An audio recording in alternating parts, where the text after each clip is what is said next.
کہ میرا بندہ جب مجھ سے مانگتا ہے فإنی قریب، میں اس سے قریب ہوتا ہوں، اجیب دعوت الداعی اذا دعانی فلیستجیبوا لی ولیؤمنوا بی، لیکن اللہ نے ایک شرط لگایا ہے کہ ولیؤمنوا بی، مومن ہو تب اس کی دعا قبول ہوگی۔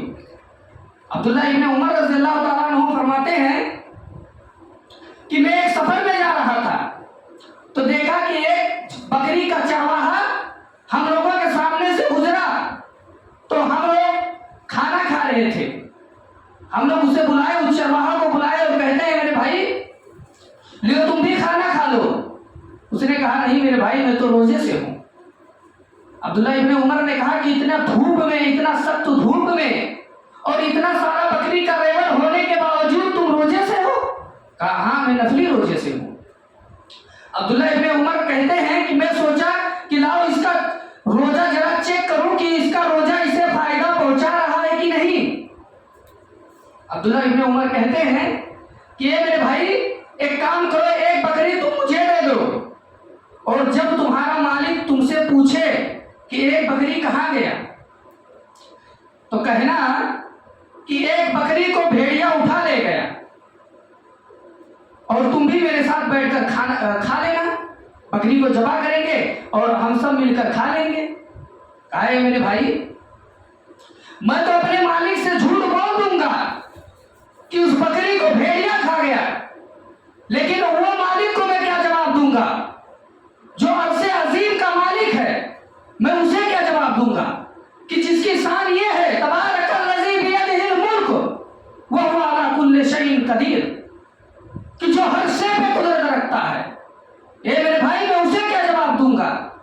عبداللہ ابن عمر رضی اللہ تعالیٰ عنہ جب اس غلام کا یہ الفاظ سنتے ہیں عبداللہ ابن عمر رونے لگتے ہیں اور لوگوں سے پتہ کرتے ہیں یہ کس کا غلام ہے۔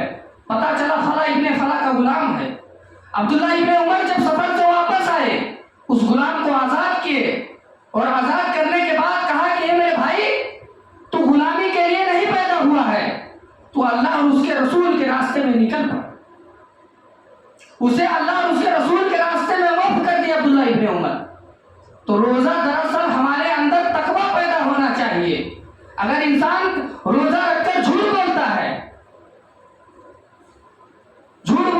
چغلخوری کرتا ہے، غیبت کرتا ہے، تو اس کے روزہ اسے فائدہ نہیں پہنچا ہے۔ اگر اس کا روزہ اسے فائدہ پہنچاتا تو جس طریقے سے یہ صحابی رسول نے کہا کہ اللہ تو دیکھ رہا ہے، اس طریقے سے آج ہم بھی یہی کہتے، اور ہم روزہ رکھ کر اللہ رب العالمین سے دعا کرتے ہیں۔ اللہ رب العالمین ہماری دعا کیوں نہیں سنتا ہے؟ حضرت خولہ رضی اللہ تعالیٰ عنہ کے بارے میں آتا ہے کہ حضرت خولہ رضی اللہ تعالیٰ عنہ کے شوہر انہیں اپنی ماں کے طریقے سے حرام کر دیے۔ کہا کہ اے میری بیوی تم میرے ماں کے طریقے سے حرام ہو۔ وہ حضرت خولہ رضی اللہ تعالیٰ عنہ آتی ہیں، صحابی رسول کے پاس آتی ہے، حضرت ابوبکر صدیق کے پاس آتی ہیں، کہتی ہے صدیق اکبر میرے شوہر نے مجھے ماں کے طریقے سے حرام کر دیا ہے، اے صدیق اکبر کوئی راستہ نکالو۔ صدیق اکبر کہتے ہیں کہ ابھی اللہ کے نبی صلی اللہ علیہ وسلم موجود ہیں، ہم کون ہوتے ہیں راستہ نکالنے والے؟ یہ بیوی مجھے نہیں پتا ہے۔ چنانچہ عورت عمر فاروق رضی اللہ تعالیٰ عنہ کے پاس جاتی ہے، حضرت عمر فاروق بھی یہی جواب دیتے ہیں۔ چنانچہ عورت اللہ کے رسول صلی اللہ علیہ وسلم کے پاس آتی ہے، کہتی ہے اللہ کے رسول میرے چھوٹے چھوٹے معصوم بچے ہیں، اے اللہ کے رسول میرے باپ بھی نہیں ہے، میرا ماں بھی نہیں ہے، اے اللہ کے رسول میرے بھائی بھی نہیں ہے، اے اللہ کے رسول میں اکیلی ہوں، اے اللہ کے رسول میرے شوہر نے مجھے ماں کے طریقے سے حرام کر لیے ہیں، اے اللہ کے رسول میں کہاں جاؤں گی؟ اللہ کے رسول صلی اللہ علیہ وسلم نے کہا کہ بی بی یہ تو تیرے شوہر کا غلطی ہے، اے بی بی تو اس کی ابھی ماں بن گئی ہے، کیونکہ اللہ رب العالمین نے کہا ما يلفظ عن الهوى، میرا رسول اپنے مرضی سے کوئی بات نہیں کہتا ہے، وہی کہتا ہے جو رب العالمین حکم دے وہی کہتا ہے۔ اور اللہ کہتا ہے کہ اگر میرا نبی اپنے مرضی سے کوئی بات کہہ دے جو ہم نے کہا نہیں، اگر میرا نبی اپنے طرف سے کوئی بات کہہ دے تو ثم لقطعنا منه الوتين، ہم اپنے رسول کی سہ رگ بھی کاٹ ڈالیں گے، اپنے رسول کی جان نکال لیں گے۔ اگر میرا رسول اپنے مرضی سے کوئی بات کہہ دے، یہ اللہ کہتا ہے، اور آج دین میں ہم ملا مولوی جو چیز ہوتا ہے دین میں نکالتے جا رہے ہیں، ان کے باپ کی دین ہے؟ دین تو جناب محمد رسول اللہ کی سنت ہے۔ جب تک اللہ کے رسول صلی اللہ علیہ وسلم حکم نہ دے وہ چیز دین نہیں بن سکتی۔ پھر وہ عورت کہتی ہے اللہ کے رسول میرے لیے راستہ نکالو، میں کہاں جاؤں گی؟ اللہ کے رسول نے کہا بی بی میرے پاس تیرے لیے کوئی راستہ نہیں۔ حدیث کے الفاظ ہیں، بخاری کے الفاظ ہیں کہ وہ عورت ضد کرنے لگی۔ اللہ کے رسول صلی اللہ علیہ وسلم اس عورت کا کاندھا پکڑ کر اٹھا دیتے، ابھی پردہ فرض نہیں ہوا ہے، اس عورت کا کاندھا پکڑ کر اٹھا دیتے، کہتے بی بی میرے پاس تیرے لیے کوئی راستہ نہیں ہے۔ اللہ کے رسول صلی اللہ علیہ وسلم اپنے دروازے کو بند کر دیتے ہیں۔ وہ عورت برزرتا کہتی ہے کہ اے محمد تیری چوکھٹ بند ہو گئی ہے، لیکن اے محمد رب کی تو چوکھٹ کھلی ہے۔ وہ جاتی ہے مسجد نبوی میں 2 رکعت نماز پڑھتی ہے اور اللہ رب العالمین سے رو رو کر دعا کرتی ہے، کہتی ہے اللہ میرے چھوٹے چھوٹے معصوم بچے ہیں، اے اللہ میں اپنے بچوں کو کہاں سے کھلاؤں گی، اے اللہ میں کہاں سے پلاؤں گی، اے اللہ تو میرے لیے کوئی راستہ نکال دے۔ اللہ رب العالمین فرماتا ہے کہ حضرت خولہ کے ہاتھ دعا سے ابھی نیچے نہیں اترے تھے، اتنے میں جبریل علیہ السلام رسول اللہ صلی اللہ علیہ وسلم کے پاس آئے اور کہتے ہیں اللہ کے رسول جو عورت آپ سے لڑ رہی تھی، جھگڑ رہی تھی اپنے شوہر کے بارے میں، اللہ کے رسول اللہ رب العالمین نے اس عورت کے لیے راستہ نکالا ہے۔ قد سمع اللہ قول التی تجادلون فی زوجها وتشتکی الی اللہ، اللہ رب العالمین نے اس کے لیے راستہ نکالا ہے کہ اگر کوئی شخص اپنے بیوی کو اپنی ماں کے طریقے سے حرام کر لے تو اس شخص کو چاہیے کہ 60 روزے رکھے یا ایک غلام آزاد کرے یا 60 روزے رکھے یا 60 مسکین کو کھانا کھلائے۔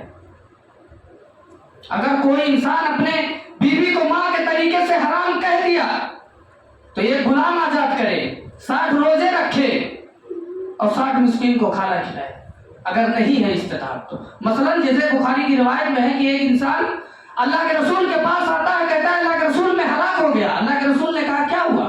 کہا اللہ کے رسول روزے کے حالت میں اپنے بیوی سے ہم بستری کر لیا۔ اللہ کے رسول نے کہا کفارہ ادا کرو۔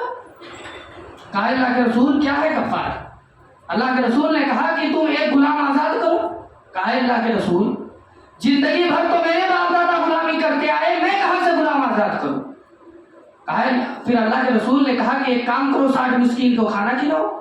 کہا اللہ کے رسول میرے پاس تو خود کھانے کے لیے نہیں ہے، میں اگر صبح کھا لیتا ہوں تو شام کا پتہ نہیں ہے، اللہ کے رسول میں کہاں سے 60 مسکین کو کھانا کھلاؤں؟ اللہ کے رسول نے کہا پھر 60 روزے رکھو۔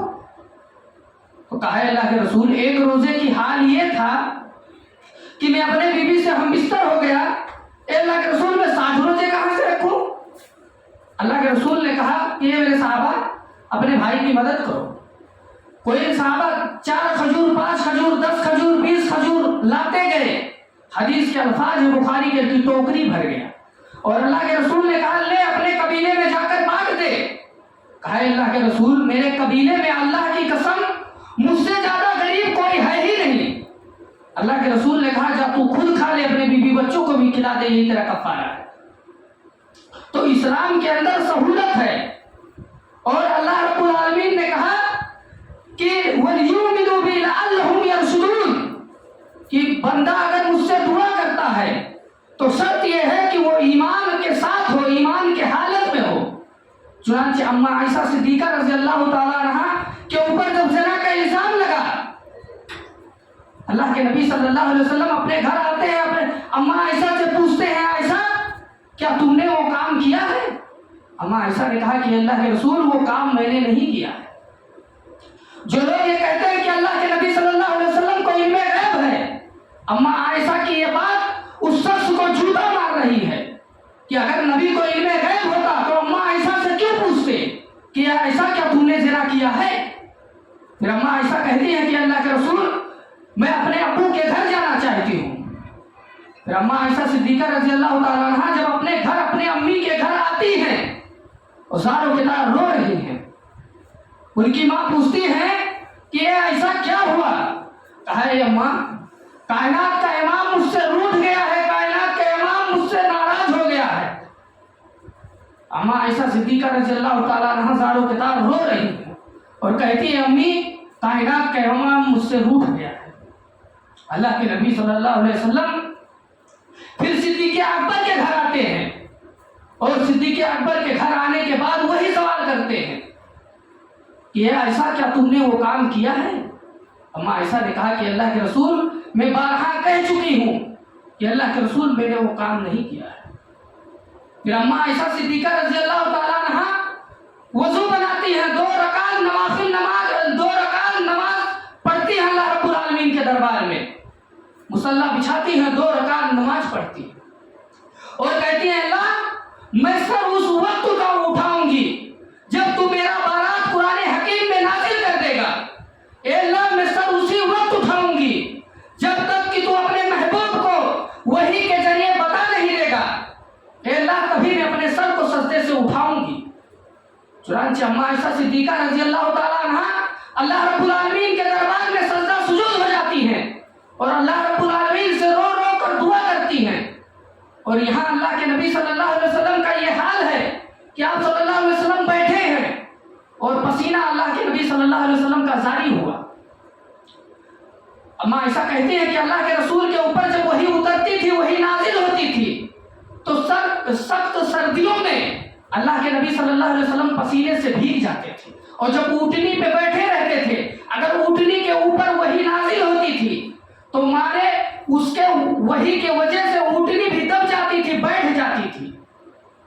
ابو بکر صدیق رضی اللہ تعالیٰ عنہ فرماتے ہیں کہ جب میں نے دیکھا کہ اللہ کے نبی کے اوپر پسینہ ٹپک رہے ہیں، موتیوں کے طریقے سے پسینہ ٹپک رہے ہیں، میں تو ڈر گیا کہ جبریل کیا خبر میرے بیٹی کے بارے میں لاتے۔ لیکن اماں عائشہ کہتی ہیں کہ میں بالکل بھی گھبرائی نہیں، اس لیے کہ وہ کام میں نے کیا ہی نہیں تھا۔ چنانچہ اللہ کے نبی صلی اللہ علیہ وسلم کے اوپر سورہ نور کی 18 آیتیں جبریل علیہ السلام لے کر نازل ہوتے ہیں اور کہتے ہیں کہ اے اللہ کے رسول اللہ رب العالمین نے کہا ہے کہ جاؤ میرے نبی سے کہہ دو کہ اگر وہ عائشہ کو غلط سمجھے گا تو میرے محبوب سے کہہ دو میں اس کی نبوت کو چھین لوں گا، کیونکہ عائشہ پاک دامن ہے۔ اور یہ جو منافقین جو اپنے دعوے میں جھوٹے ہیں، یہ جو منافقین عائشہ کے اوپر الزام لگا رہے ہیں، یہ منافقین اپنے دعوے میں جھوٹے ہیں۔ جب اللہ کے نبی کے اوپر 18 آیتیں نازل ہوئی، اما عائشہ صدیقہ رضی اللہ تعالیٰ عنہ کی امی کہتی ہیں کہ اے عائشہ اٹھو، سجدے سے سر اٹھاؤ، اللہ رب العالمین نے تمہارے پاک دامنی کا اعلان کر دیا ہے۔ اما عائشہ سجدے سے سر اٹھاتی ہیں اور اما عائشہ کی ماں کہتی ہیں کہ اے بیٹی تم اللہ کے نبی صلی اللہ علیہ وسلم کا شکریہ ادا کرو۔ اما عائشہ کہتی ہیں کہ میں اللہ کے نبی کی شکریہ ادا نہیں کروں گی، میں اس ذات کی شکریہ ادا کروں گی کہ جس نے میرے پاک دامنی کا اعلان قرآن میں کیا ہے، کیونکہ اللہ کے رسول بھی مجھ سے پوچھنے آئے تھے میرے گھر پہ۔ میں شکریہ اس ذات کی ادا کروں گی کہ جس نے میرے پاک دامنی کا اعلان قرآن میں کیا ہے۔ تو اللہ رب العالمین نے کہا کہ دعا کرو وَإِذَا سَأَلَكَ عِبَادِي عَنِّي فَإِنِّي قَرِيبٌ، میں اس کے قریب ہوتا ہوں، لیکن وَلْيُؤْمِنُوا بِي لَعَلَّهُمْ يَرْشُدُونَ، کہ جب بندہ ایمان کے حالت میں دعا کرتا ہے، مسلمانوں روزے کے حالت میں اللہ کے نبی صلی اللہ علیہ وسلم نے دعا قبولیت کی شرط بتائی ہے کہ اللہ رب العالمین روزے دار کی دعا قبول کرتا ہے۔ جو انسان روزے سے رہتا ہے اس کی کوئی بھی دعا اللہ رد نہیں کرتا ہے۔ سفر میں رہو تو دعا کرو، خانہ کعبہ میں دعا قبول ہوتا ہے، یہ سب مقام مقدسہ ہیں، یہاں سب دعا قبول ہونے کی شرط ہیں۔ اور ہم ایسے جگہ پہ دعا کرتے ہیں کہ جہاں تو اللہ اور اس کے رسول کو تو چھوڑو، سیاستہ کی بھی کسی حدیث میں موجود نہیں، ہم وہاں جاتے ہیں دعا کرنے کے لیے۔ چنانچہ حضرت ابو ایوب انصاری رضی اللہ تعالیٰ عنہ کا واقعہ آتا ہے کہ مدینہ کے اندر سب سے غریب صحابی تھے۔ جب اللہ کے نبی صلی اللہ علیہ وسلم مکے سے مدینہ ہجرت کیے تو ابو ایوب انصاری رضی اللہ تعالیٰ عنہ بھی اللہ کے نبی صلی اللہ علیہ وسلم کے استقبال کے لیے ان کی بیوی کھڑی ہو گئی، کہتی ہے کہ ابو ایوب میں یہ سوچ رہی ہوں کہ اللہ کے رسول آج میرا مہمان بن جائے۔ ابو ایوب کہتے ہیں بیوی